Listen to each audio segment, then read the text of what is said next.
नमस्कार, स्वागत है आपका वैदिक वॉक्स में। आइए आज के इस वीडियो में जानते हैं भाद्रपद माह के कृष्ण पक्ष की एकादशी तिथि, शुभ मुहूर्त, महत्व और व्रत कथा के बारे में। तो बने रहिएगा वीडियो के साथ अंत तक। भाद्रपद कृष्ण पक्ष की एकादशी तिथि 9 सितंबर रात 9:17 से 10 सितंबर रात 9:28 तक है। ऐसे में उदया तिथि के अनुसार अजा एकादशी का व्रत 10 सितंबर को है और एकादशी के लिए पूजा का शुभ मुहूर्त है सुबह 7:37 से 10:44 तक। और अब प्रारंभ करते हैं अजा एकादशी व्रत कथा।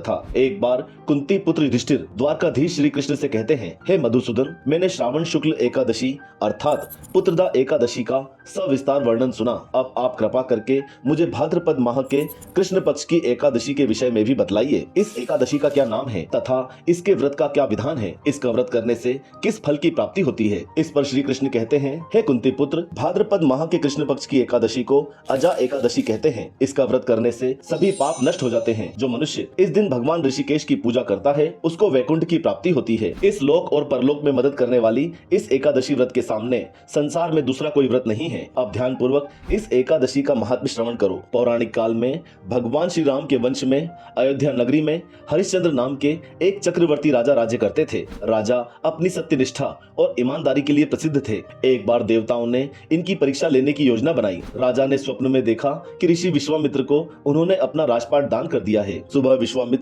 वास्तव में उनके द्वार पर आकर कहने लगे, तुमने स्वप्न में मुझे अपना राज्य दान कर दिया है। राजा ने सत्यनिष्ठ व्रत का पालन करते हुए और किसी कर्म के वशीभूत होकर अपना संपूर्ण राज्य विश्वामित्र को सौंप दिया। दान के लिए दक्षिणा चुकाने हेतु राजा हरिश्चंद्र को पूर्व जन्म के कर्म फल के कारण पत्नी, बेटा और खुद को बेचना पड़ा। हरिश्चंद्र को एक डोम ने खरीद लिया जो शमशान भूमि में लोगों का दाह संस्कार करने का काम करवाता था। स्वयं वो राजा एक चांडाल का दास बनकर सत्य को धारण करते हुए मृतकों के वस्त्र ग्रहण करते रहे, मगर किसी प्रकार से सत्य से विचलित नहीं हुए। उन्होंने उस चांडाल के यहाँ कफन लेने का काम किया, किंतु अपने इस आपत्ति के काम में भी सत्य का साथ नहीं छोड़ा। कई बार राजा चिंता के समुद्र में डूबकर अपने मन में विचार करने लगते, मैं कहाँ जाऊं, क्या करूं जिससे मेरा उद्धार हो। जब इसी प्रकार उन्हें कई वर्ष बीत गए तो उन्हें अपने इस नीच कर्म पर बड़ा दुख हुआ और वे इससे मुक्त होने का उपाय खोजने लगे। वे सदैव इसी चिंता में रहने लगे कि मैं क्या करूं, किस प्रकार इस नीच कर्म से मुक्ति पाऊं। एक बार की बात है, वे इसी चिंता में बैठे थे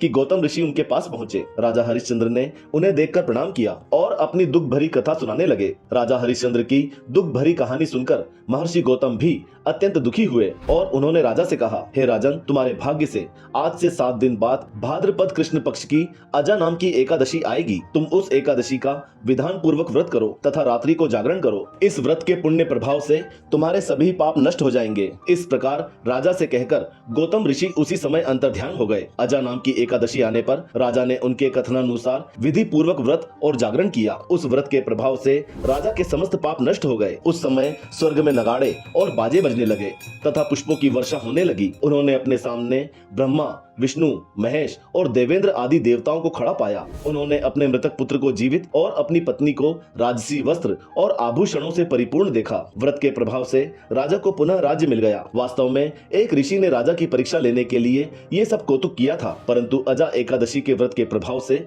ऋषि द्वारा रची गई सारी माया समाप्त हो गई और अंत समय में हरिश्चंद्र अपने परिवार सहित स्वर्ग लोक को गए। अब द्वारकाधीश श्री कृष्ण धर्मराज युधिष्ठिर से कहते हैं, हे राजन, ये सब अजा एकादशी के व्रत के प्रभाव से ही संभव हो पाया था। अतः जो मनुष्य यत्न के साथ विधि विधान पूर्वक इस व्रत उपवास को करते हुए रात्रि जागरण करते हैं, उनके समस्त पाप नष्ट होकर अंत में वे स्वर्ग लोक को प्राप्त होते हैं। इस एकादशी की कथा के श्रवण मात्र से अश्वमेध यज्ञ का फल प्राप्त होता है। जय श्री कृष्ण।